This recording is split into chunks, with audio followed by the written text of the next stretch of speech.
Chapter 8. Mind Movies, Kaleidoscope.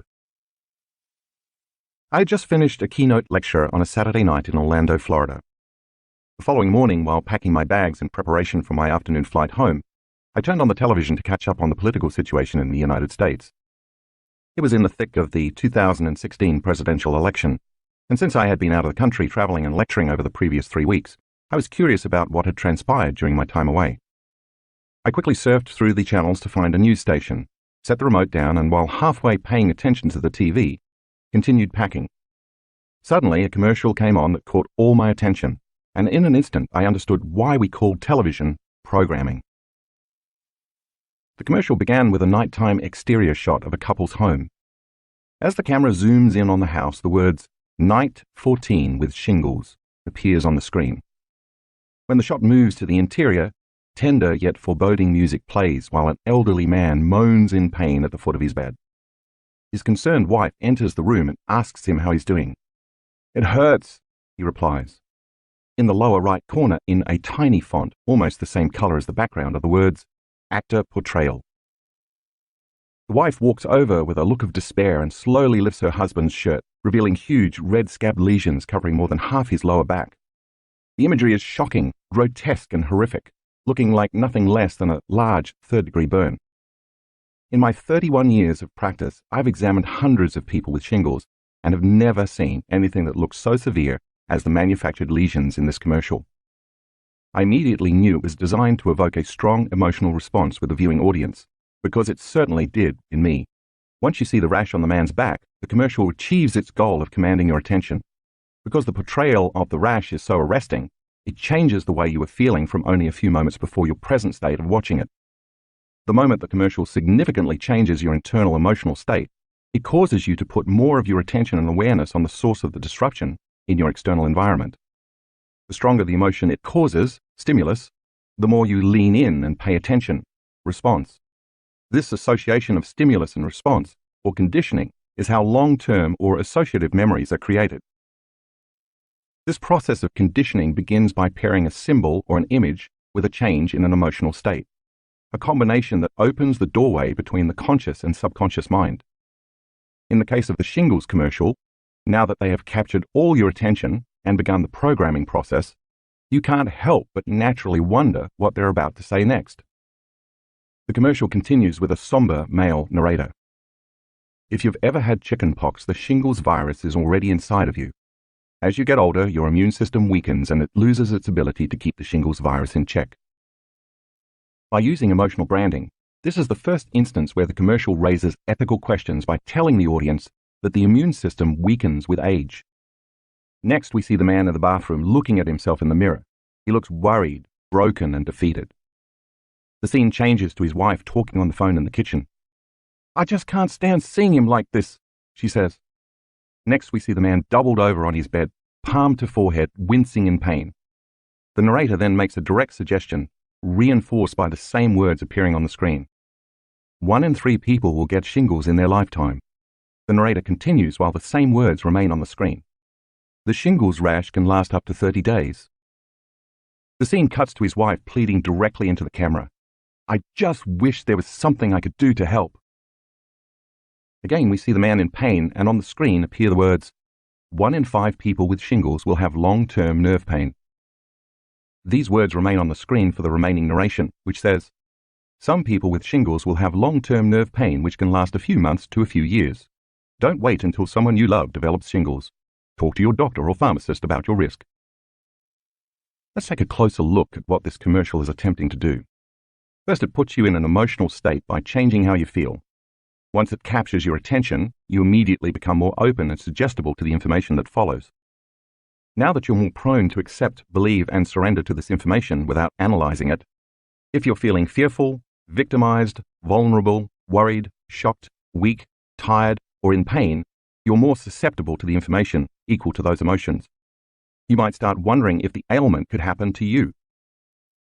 At various points during the commercial, certain facts appear written on the screen, allowing you to read along. This serves to reinforce the programming. Also, while the thinking brain is focused on reading the copy, the content of the narration slips behind the conscious mind and into the subconscious mind. Like an audio recorder, it records the entire script and creates an internal program. Next, through a direct, literal suggestion, the narrator has instilled fear in you by personally suggesting you already have the shingles virus in your body, and that because of the natural process of aging, your immune system is no longer strong enough to take care of the virus. This turns on your emotional brain, the seat of your autonomic nervous system, allowing it to become programmed. Once the suggestions make it to your autonomic nervous system, it takes the orders without question and gets busy making chemical changes in your body equal to the literal suggestions. In other words, your body is going to subconsciously and automatically be programmed to weaken your immune function. In conclusion, you're at risk, and you'd better not wait until you contract it. The commercial's effect goes even a little further. If you've ever had chickenpox, and after watching this you think your immune system is weak because of your age, you will decide you have an even greater need to prevent getting shingles, so you will be even more motivated to buy the drug. If you happen to be the person who has shingles and you're watching this commercial, when you see that your condition is not as severe as the actor's shingles, you may find yourself thinking, I should take the drug now so that it doesn't get any worse. I don't want to end up like him. If you don't have shingles, at the commercial's end, you may still be left quietly wondering, am I part of the 2/3 of the population that is safe, or am I in the 1/3 of the population that will get the virus? If you think, I hope I'm not part of the 1/3, it means you believe there may be a chance that you're susceptible and vulnerable, leaving you unconsciously thinking that you already have it. You know what I found most absurd about this commercial? They never even mention the drug, which means they don't have to reveal its side effects. Since the commercial has now piqued my curiosity, I stopped packing and looked on the internet for another commercial by the same pharmaceutical company. I wanted to know what drug they were suggesting would alleviate the severity of the actor's exaggerated, manufactured lesions. After a quick search, I found several similar commercials with the same theme and wording, but with slight variations. They all shared one thing in common, however. They were all designed to capture your attention. In the next commercial I watched, a woman is wearing goggles and swimming in a lap pool. Everything is black and white. In a twist on the previous commercial, the narrator, speaking in an authoritative female British accent, is the shingles virus, and the narration is coming from within the woman's head. Impressive, Linda. Age isn't slowing you down, but your immune system weakens as you get older, increasing the risk for me, the shingles virus.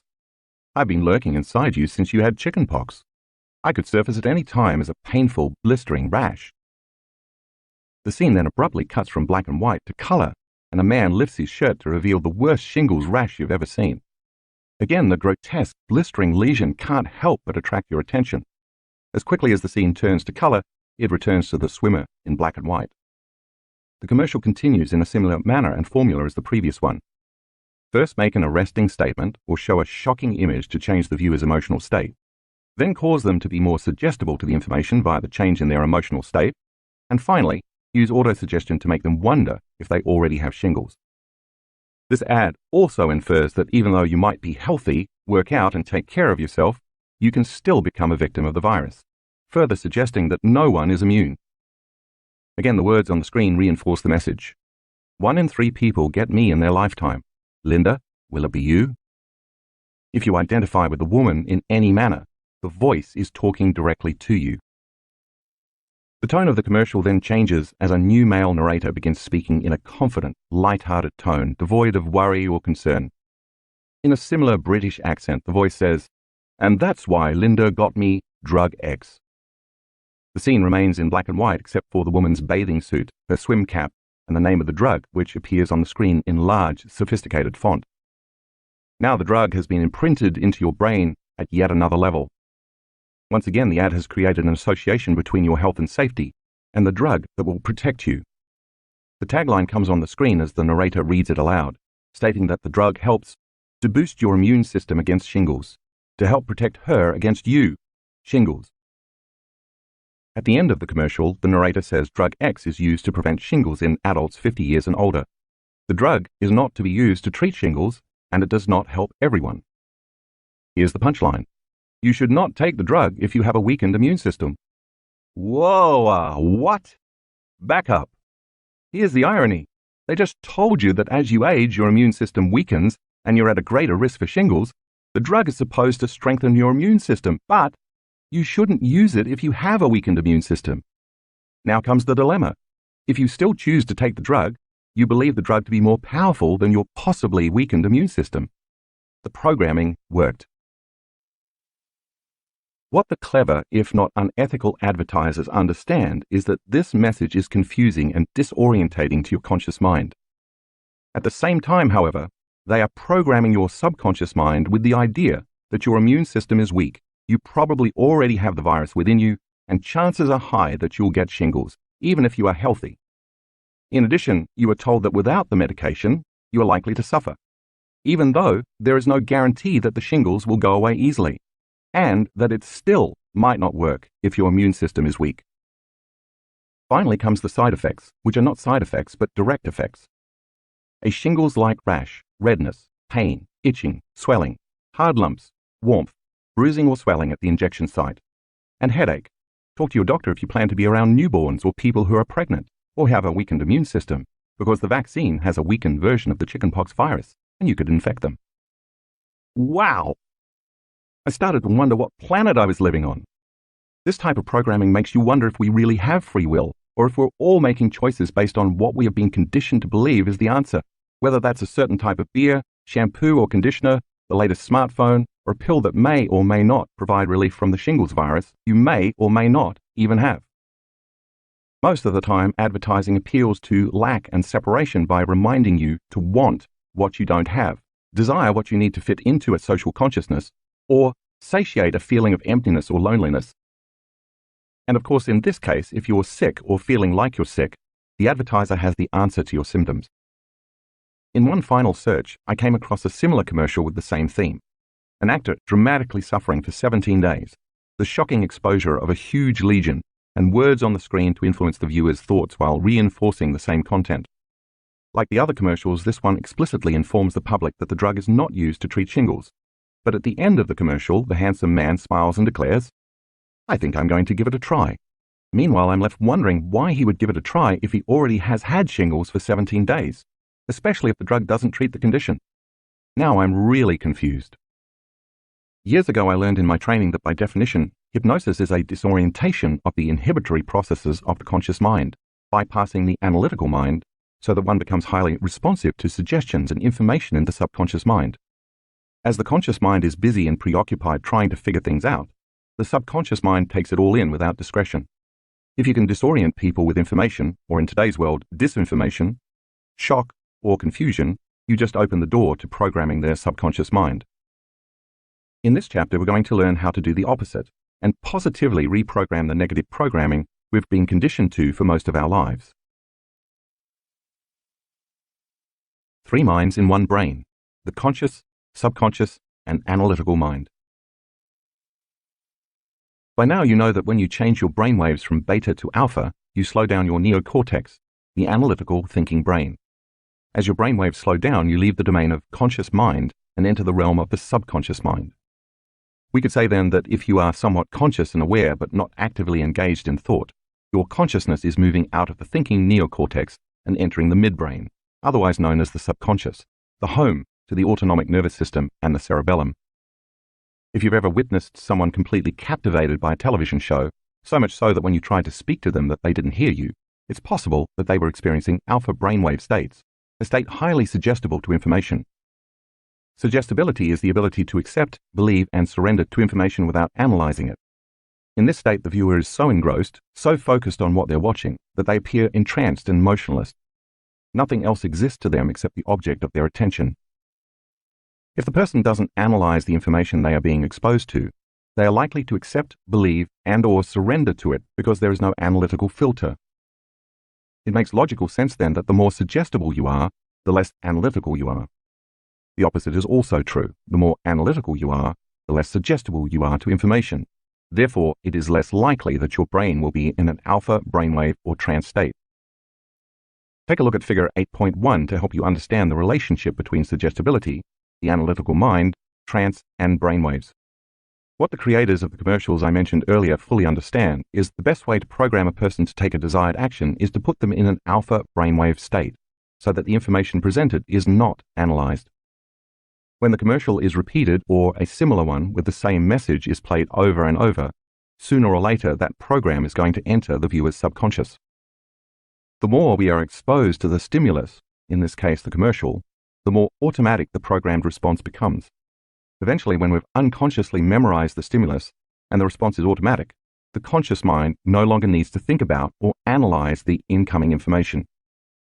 Meanwhile, the subconscious mind maps the information, recording and storing it like a voice or video recording.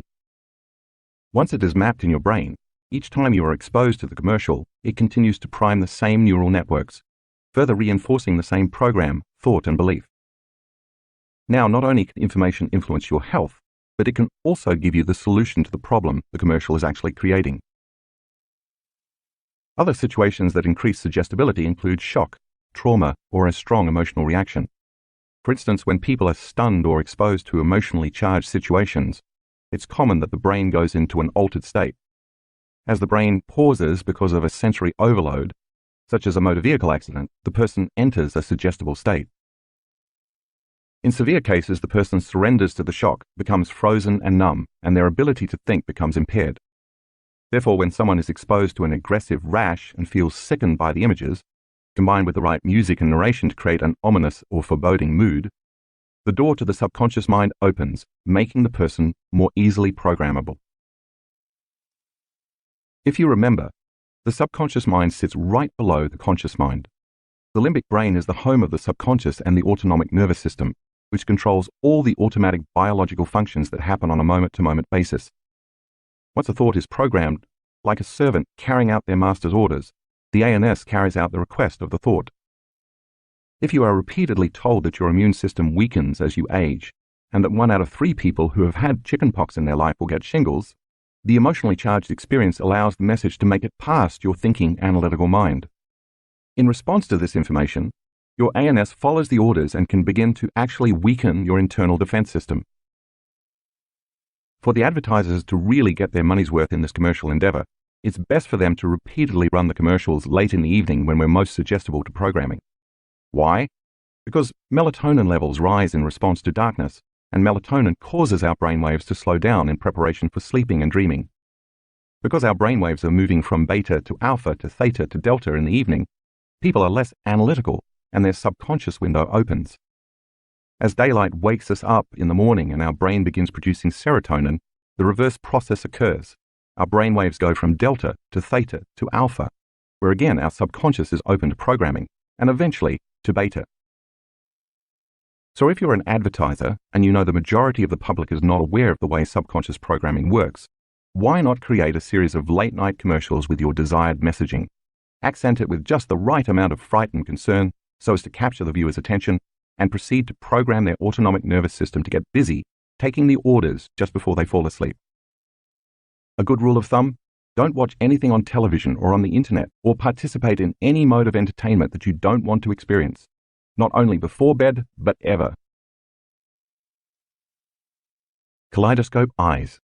Entranced in trance. For years I've been thinking about how we're all constantly programmed into self-limiting beliefs.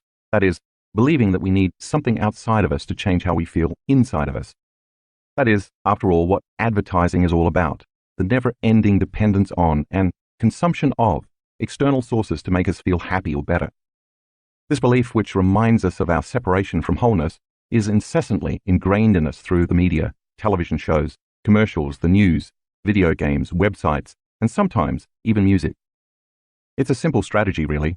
If you can suspend people in the feelings of lack, fear, anger, opposition, prejudice, pain, sadness, and anxiety, they remain dependent on someone or something outside of them to make those feelings go away. If you remain in a perpetual state of busyness and are always preoccupied in survival emotions, you never actually have the opportunity to believe in yourself. But what if it was possible to undo or reverse that programming so you had unlimited beliefs about yourself and your life?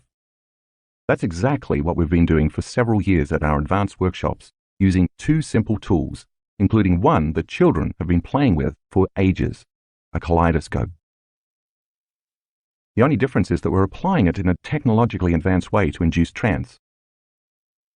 Up until this point, we've been moving into trance in alpha and theta brainwave states with our eyes closed during meditation. But if we can create alpha and even theta brainwave states with our eyes open, and intentionally expose ourselves to information relevant to our life's dreams and goals, we can reprogram ourselves into supernatural states, rather than the unconscious states we experience daily. But why the kaleidoscope? For many years now, my primary passion has been the mystical. Each time I have one of these profound and super lucid experiences, they create lasting changes within me that deepen my understanding of myself and my connection to the mystery of life.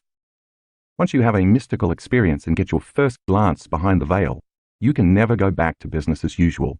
And with every subsequent mystical experience you have, you move closer to source, wholeness, oneness, and the indivisible unified field. The good news is that mystical experiences are no longer relegated to people like Teresa of Avila, Francis of Assisi, or a Buddhist monk who's been meditating for 40 years. Every person is capable of engaging, experiencing, and accessing the mystical. When I'm having a mystical experience, it seems more real to me than anything I've ever known in my life, and I lose track of space and time. Often, just before I become entwined in it, I see in my mind, and sometimes in my outer world, circular, geometric patterns made of light and energy. They tend to look like mandalas, except they're not static. They're standing waves of interfering frequencies that appear as fractal patterns. The only way I can describe their properties is that they are alive, moving, changing, and ever evolving into more complex patterns within patterns. These patterns look like what you see when you look into a kaleidoscope, but instead of being two-dimensional, they are three-dimensional. When I see and rest my attention on these divine geometric patterns, they change, and I know in a moment, as my brain takes that pattern of information and transduces it into vivid imagery, I am about to have a profound mystical experience. That's why my team and I wanted to create a kaleidoscope visual for my students, to hopefully induce those types of experiences. But we couldn't find any real footage of a kaleidoscope. At the time, all the fractal geometry media files on the internet were computer-generated, and I wanted to create a more realistic representation. After much searching, my team and I found a family that has been making kaleidoscopes for 3 generations, so we bought one of their best pieces. Next, we rented a camera by Red, the leading manufacturer of the professional digital cinema cameras most often used in Hollywood films. We fitted the camera with a lens that attaches to the end of a fiber optic filament, which we inserted inside the kaleidoscope. Once we placed the camera inside the kaleidoscope, we affixed the motor to the end that rotates, so its internal crystals and oils would move in smooth, consistent transitions. For hours in a Seattle, Washington studio, we captured beautiful images and colors while filming against a black backdrop. The black represents the absence of anything physical, the place where we become no body, no one, no thing, nowhere, in no time. This is the infinite black space or void that you learned about in Chapter 3. As we recorded all the footage over the course of several days, gravity caused the crystals and oil to fall and accelerate with every rotation, so a technician had to tediously account for every second, frame by frame, to ensure the transitions were smooth. If the transition was not fluid, it risked breaking the viewer's focus or trance state. It took months to refine our footage into the 1-hour video that we used during our advanced workshops. Finally, we had talented composer Frank Piscotti create the accompanying soundtrack. We wanted our students to be continuously mesmerized by the beautiful symmetry and changing geometric forms. Mind Movies, the motion picture of your future. At our advanced workshops, every participant receives a fun and easy-to-use software program called Mind Movies to make a movie about their future self and their life. We use this in tandem with the Kaleidoscope video.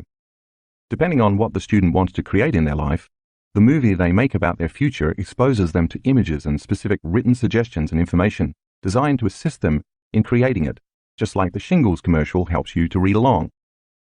This could range from healing from a disease to strengthening their immune system, creating a new job, manifesting new opportunities, traveling the world, attracting abundance, finding a new life partner, having mystical experiences, and more. Its purpose is to remind them that they can accomplish their dreams, create the uncommon, and become supernatural. The goals of this personalized media presentation include 1. Helping students get clear on the intention they want to create in their future. 2. Programming their conscious mind as well as their unconscious mind into that new future. 3. Changing their brain and body to biologically look like the future has already happened. 4. Repeatedly associating those pictures and images with music, to create new neural networks in the brain and to emotionally recondition the body to a new mind. It's a way for them to remember their future. The Mind Movie technology was founded by two business partners from Australia, Natalie and Glenn Ledwell. They are not only the founders, but also the poster children for its capabilities. Their journey began in 2007 when a friend showed them a movie he had created about his life. Later, he approached them with the idea of starting a business based on what would become Mind Movie software. Getting the business off the ground required them to create a website to distribute the software so they could instruct people from all around the world on how to make their own movies. Yet they already had 4 businesses and knew almost nothing about the internet or e-commerce. Glenn could barely turn on a computer, and Natalie hadn't even heard of YouTube. They recognized, however, that Mind Movie had the potential to be a very powerful tool to help people build the belief that they could create real outcomes in their lives. With that in mind, they decided to post a video about the power of mind movies on YouTube. At the end of the video, viewers were encouraged to visit their website where they could learn how to build their own. In early 2008, after receiving countless emails from customers telling them how mind movies had changed their lives, Natalie and Glenn decided to go all in.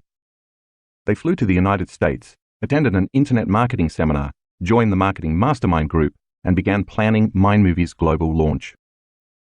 Yet when they arrived in the United States, they had nearly drained their bank account, leaving almost no money to pay for the remaining services required to launch the business. This meant learning, mastering, and implementing everything for the launch themselves. For months, they worked 12-hour days out of their office, otherwise known as their bedroom. In the process, they ventured so far outside their comfort zone that they no longer knew what a comfort zone was. Faced with daily, technical, business, and personal challenges, they had one secret weapon in their arsenal: their own mind movie. In their mind movie, Natalie and Glenn defined the number of customers they wanted to attract and who those customers would be.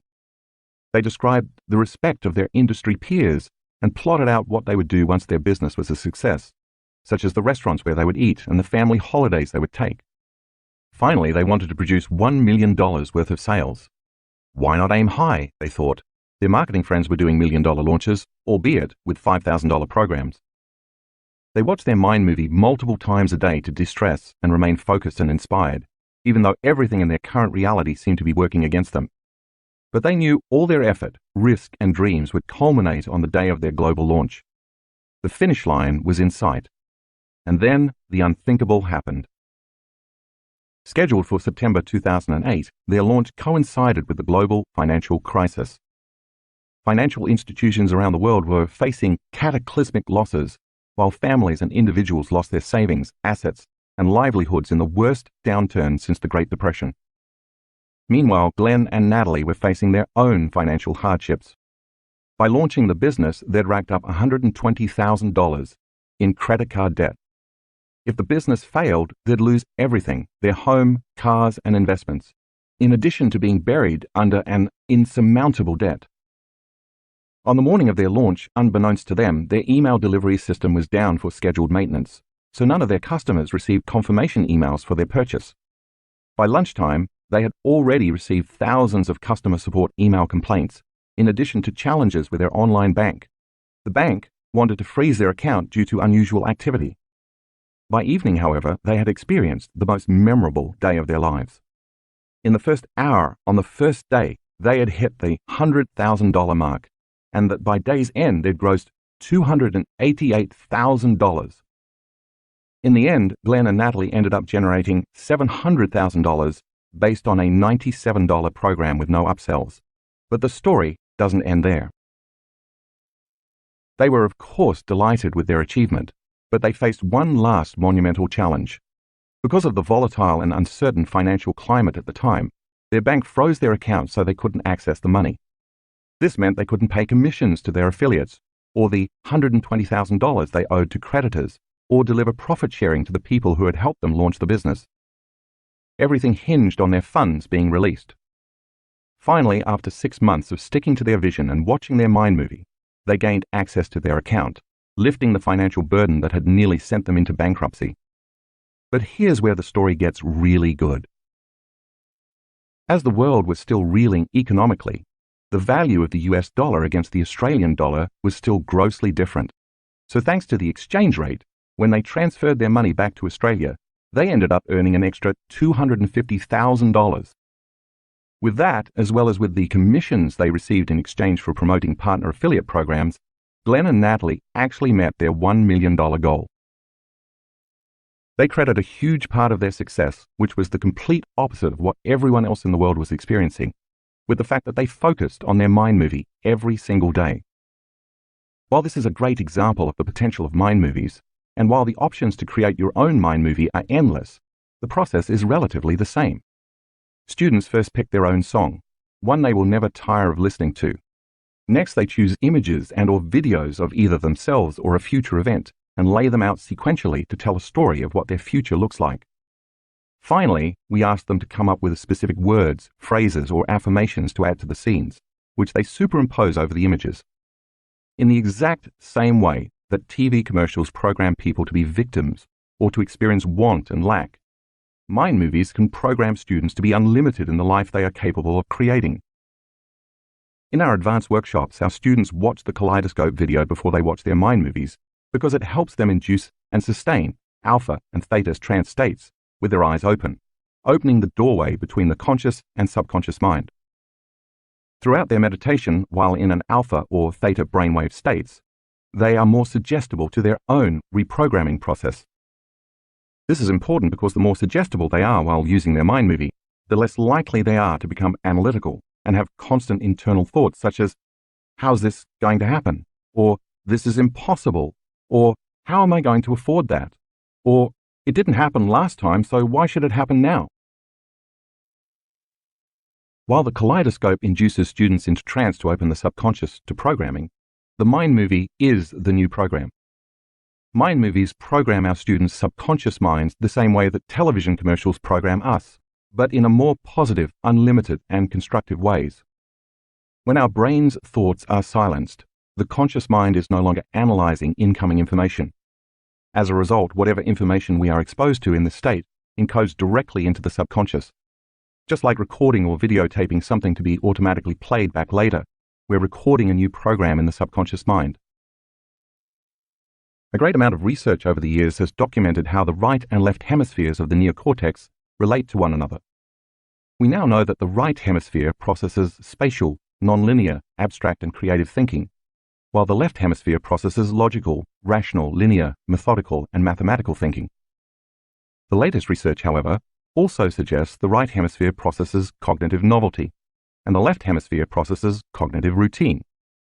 This means that when we learn new things, the right hemisphere is more active, and when new learnings become routine, then they're stored in the left hemisphere. The majority of people operate from the left hemisphere of their brain because they're hardwired into automatic habits and programs they've memorized.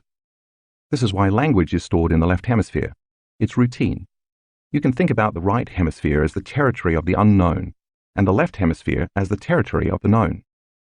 It makes sense, then, that the right hemisphere would be romantic, creative, and nonlinear, while the left hemisphere would be methodical, logical, and structured.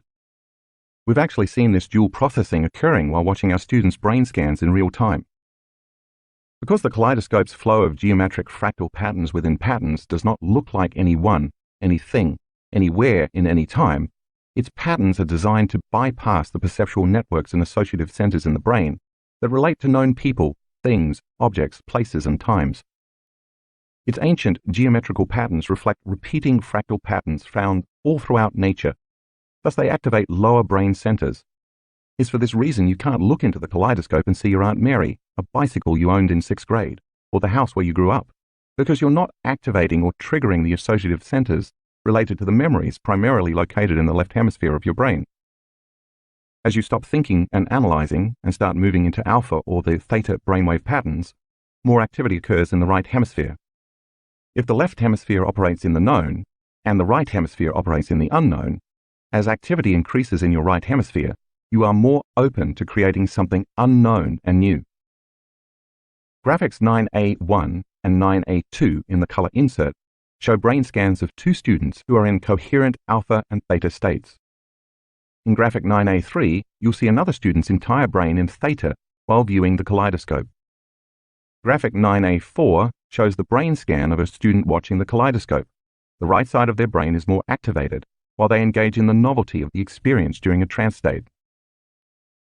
When we play the Kaleidoscope in our advanced workshops, we play it in a dark room so melatonin levels increase, thereby enhancing brainwave changes. I ask students to relax and consciously slow down their breathing. As their respiration slows down, so do their brainwaves, moving from beta to alpha. I then ask them to continuously relax into their body and to get ever more in touch with it.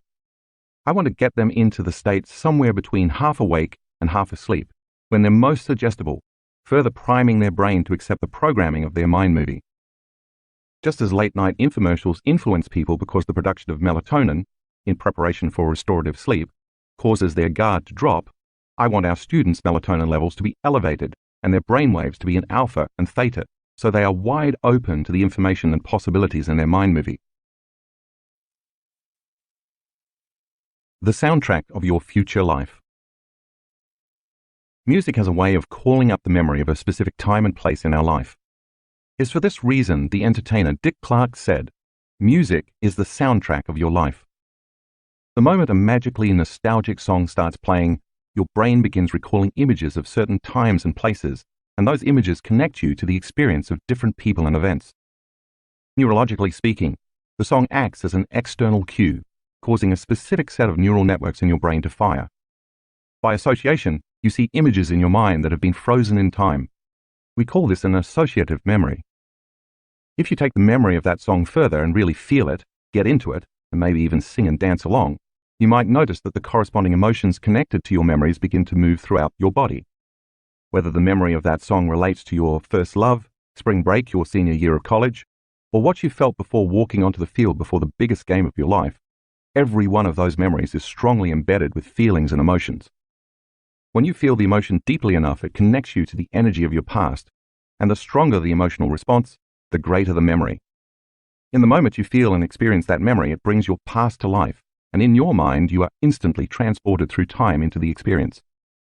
Just as it did in the past, your body comes out of its resting state, causing you to feel the same emotions of your past and reproduce the level of mind equal to that past memory. For that moment, your entire state of being is in the past. Long-term memories are stronger when the amplitude of the emotions associated with the event is high. Whether a long-term memory is positive or negative, however, has no bearing on how our mind processes the memory. For example, memories of traumas, betrayals, and shocking events carry equally powerful emotions, except they are negative rather than joyful.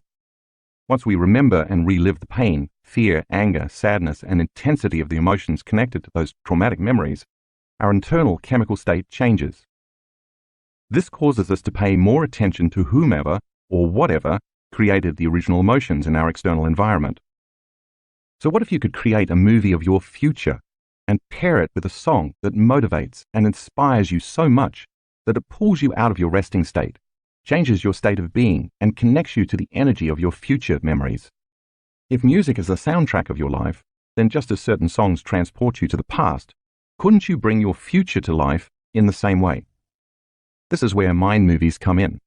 By purposely pairing very powerful and moving images of your future, adding words and phrases to reinforce the content, and combining them with elevated emotions and inspiring music, you create long-term memories that move your biology out of the past and into the future. In other words, the images elicit feelings that correlate to the experiences you want to have in your future. This could include images of homes you want to live in, vacations you want to take, a new career, the freedom of expression, a healed relationship or body, interdimensional experiences, and so on.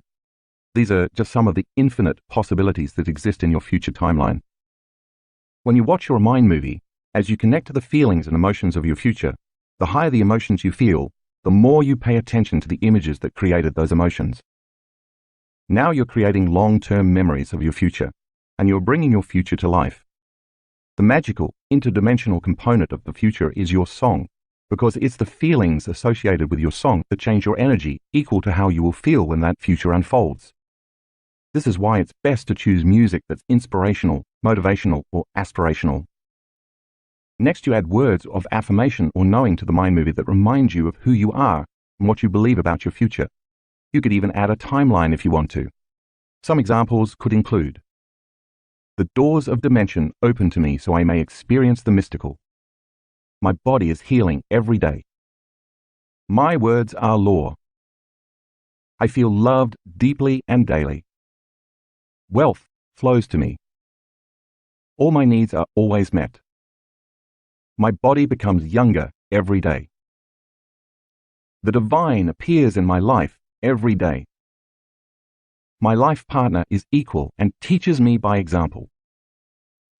Synchronicities happen to me all the time.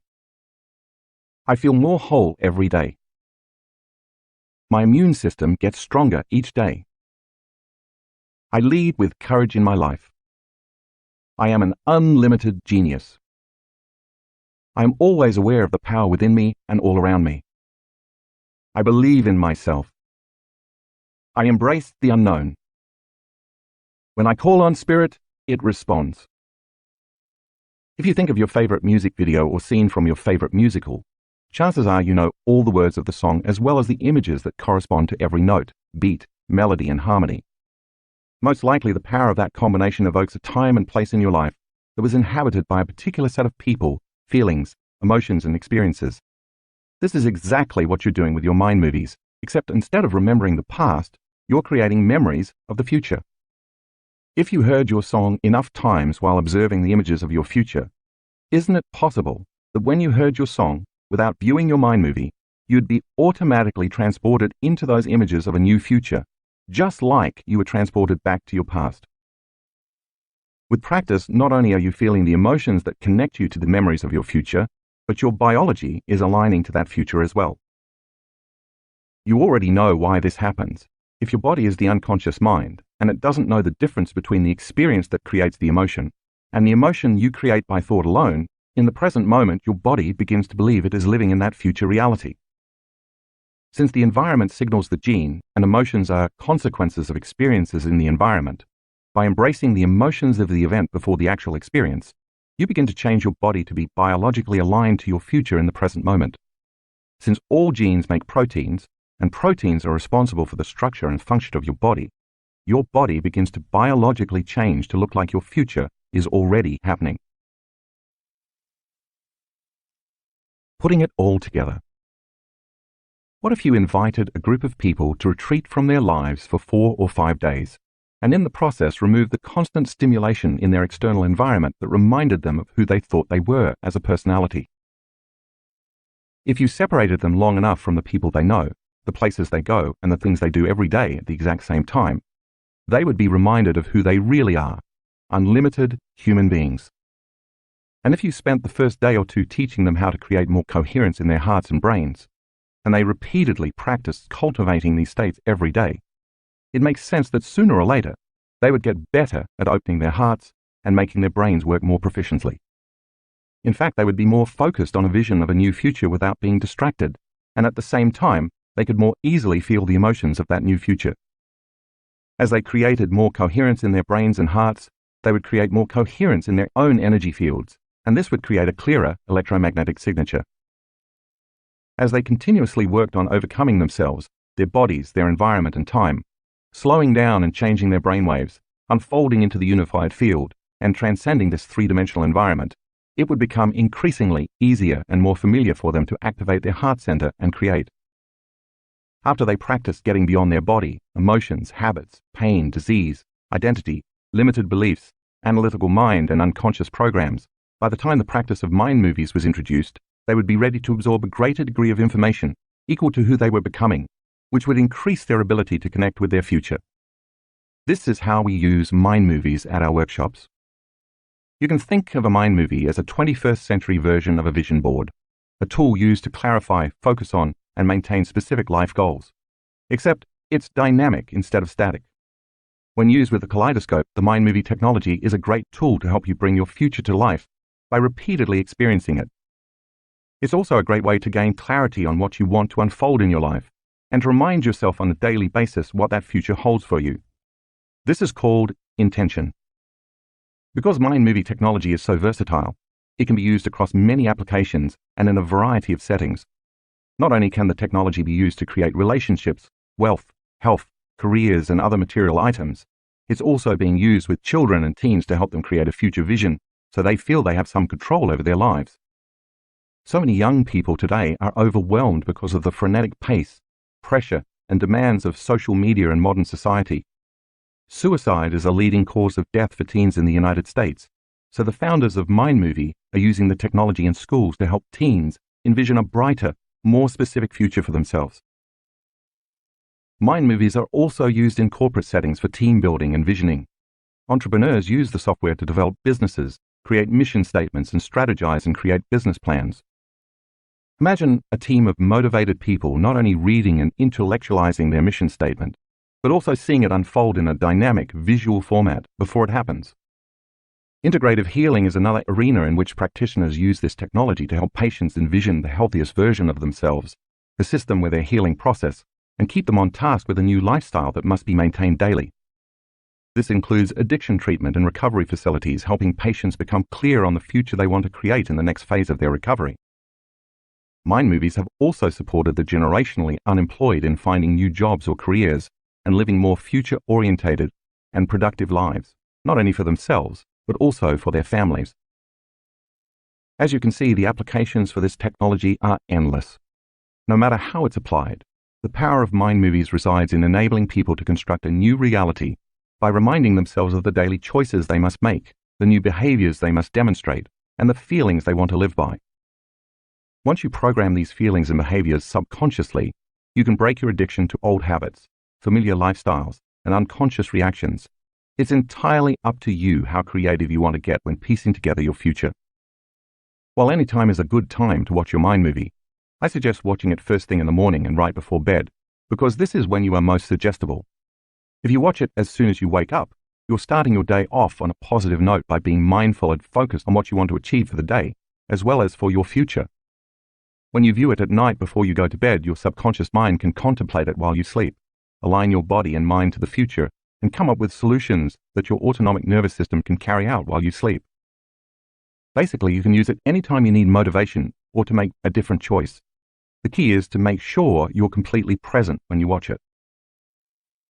Since implementing mind movies, I've seen our students manifest new homes and heard stories of homes selling that had been on the market for years. I've seen vacations spontaneously appear and witnessed new relationships develop out of nowhere. I've listened to countless testimonials of abundance, freedom, new careers, new cars, healings of all kinds, relief from unbearable hardships, and of course, profound mystical experiences that have permanently altered the recipients. But it's not magic or sorcery. It's simply learning how to become a conscious creator, learning how to align to your own destiny. Think of your mind movie as if you are turning on a radar device to track your future.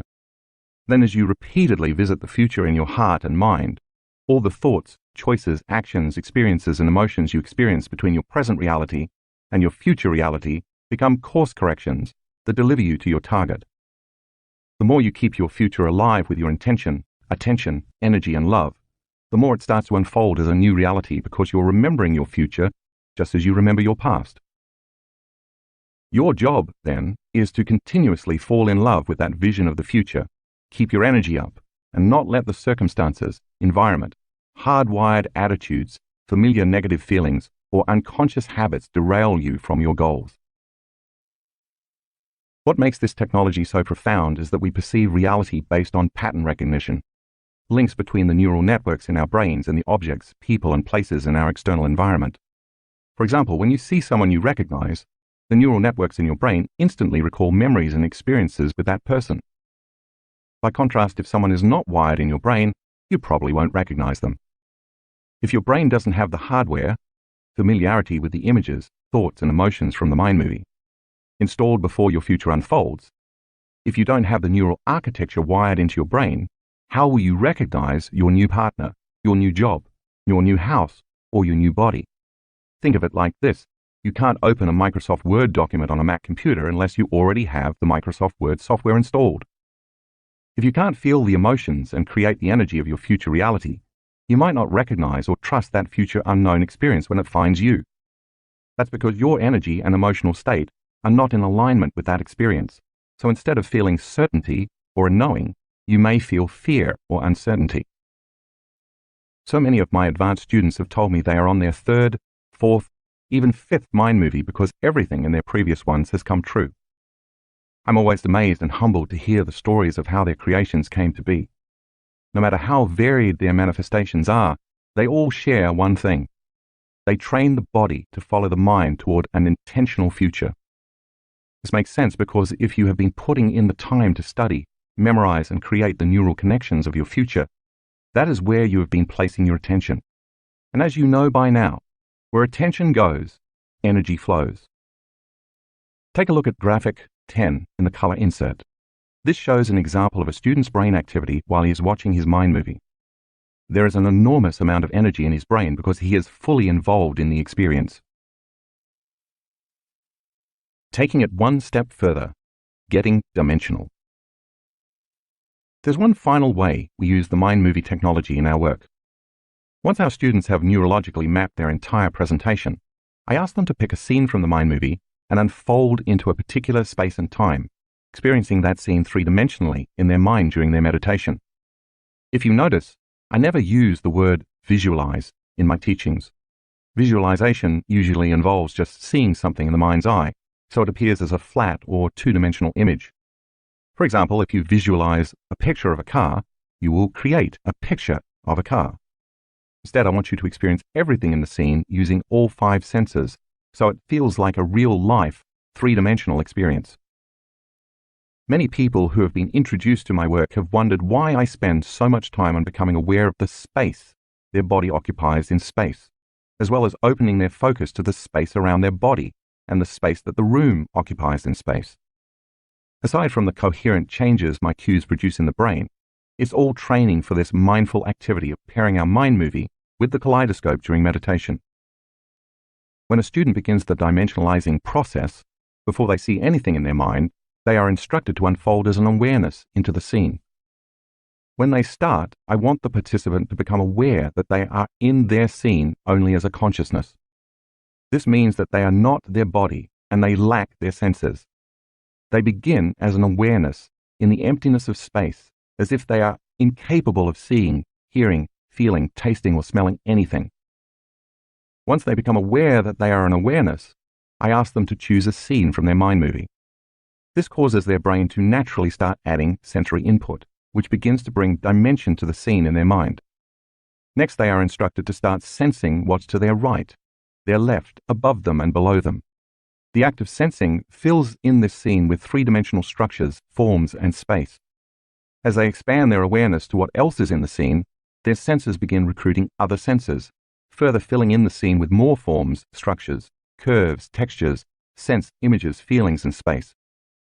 Finally, when the scene comes to life in their mind, in the future space and time of that scene, they start inhabiting their body.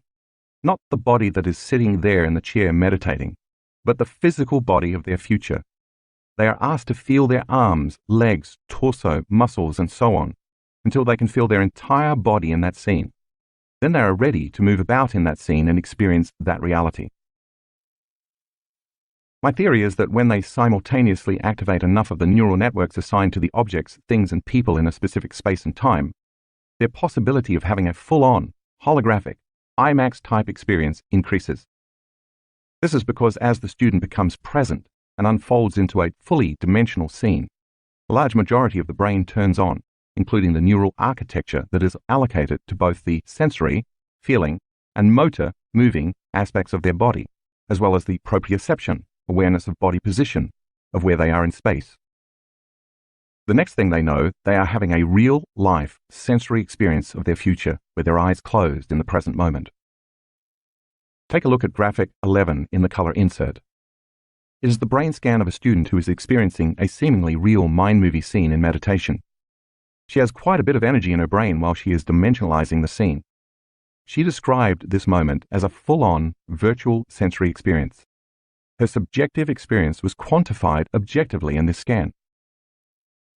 Many of our students have reported that the experiences in their meditation were more real than any past external experience. Their senses were enhanced without external stimuli to excite their senses, yet all they were doing was sitting in their chair with their eyes closed. Many have reported that in their lucid experience they smelled certain fragrances like colognes, the aroma of specific flowers like jasmine and gardenias, or the familiar scent of leather in their new car they were sitting in. I've also heard students report specific memories like the stubble on their face from not shaving, the wind blowing through their hair, or the feeling that their body was filled with a powerful energy. Students have also given testimony to specific sounds they could clearly hear, such as distant church bells coming from a European church near where they were vacationing, or the bark of their dog when they were in their new home. Several students have also said that the colors they saw were incredibly clear and vivid, or they experienced amplified tastes like coconut, chocolate, and cinnamon. The combination of all the different senses literally created a new experience for them. It's our 5 senses that plug us into our external reality. Typically, when we have a new experience, everything we see, hear, smell, taste, and feel is sent to the brain through those 5 sensory pathways. Once all that sensory information makes it to the brain, clusters of neurons begin to organize into networks. The moment the neurons string into place, the limbic brain makes a chemical called an emotion. Because experience enriches the brain and creates an emotion that signals new genes in the body, in the rich sensory moment of a student's internal experience, without ever using their external senses, they're changing their brain and body to look like their future has already happened. Isn't that what experience does? I love to hear a person who has just come out of one of those experiences tell me, "You don't understand. I was there. I know it is going to happen because it already has, and I already experienced it." That's because the experience has already happened. When we fully experience a reality in this field of consciousness and energy without a body, the energy of the new experience serves as the template for physical reality. The more energy you invest in your future, and the more you keep experiencing and emotionally embracing it before it happens, the more you leave an energetic imprint in that future reality. And your body should follow your mind to that unknown future, because that's where your energy is. As you continue to place your attention and energy on it, you fall more deeply in love with it, and because love bonds all things, you are bonding with that future, and it is being drawn to you. For more information about the Mind Movie or the Kaleidoscope, please visit my website at drjoedispenza.com/mindmovies or drjoedispenza.com/kaleidoscope, respectively. Kaleidoscope and Mind Movie Meditation. In our advanced workshops, we instruct our students to create a mind movie before they arrive at our event, so they can integrate their mind movies with the Kaleidoscope video during meditation. We begin by getting heart-centered, which you learned in Chapter 7, locking into those elevated emotions for several minutes and radiating that energy beyond their bodies into space. Then we guide them in the following meditation. Unfold into the present moment, and when you attain that state, open your eyes and stare into the kaleidoscope. Once in trance, switch to your mind movie. Spend maybe 8 minutes with the kaleidoscope, then 8 minutes watching your mind movie, and then repeat the cycle. When you've watched your mind movie enough that you can predict the next scene, you've mapped it neurologically. Over time, you'll associate different parts of the song you have chosen with the different images of your mind movie. Finally, spend 7 minutes watching the kaleidoscope or just listening to the music from your mind movie. As you gaze into the kaleidoscope in trance and hear your song, by association, your brain automatically recalls different images from your mind movie. This causes you to further remember your future biologically, automatically, and repeatedly firing and wiring neural networks. Now your brain is being programmed to look like the new future has already happened, while the emotions are signaling new genes to biologically change your body in preparation for your new future. Watch the kaleidoscope in tandem with your mind movie every day for a month, or at least try to watch your mind movie twice daily, as soon as you wake up and right before you go to sleep. You might even want to keep a journal to record all the wonderfully unexpected adventures and serendipitous happenings that, as you look back, you will see as points on the map that led you to manifesting this future. Consider creating several mind movies, one for health and wellness, for example, and another for romance, relationships, and wealth.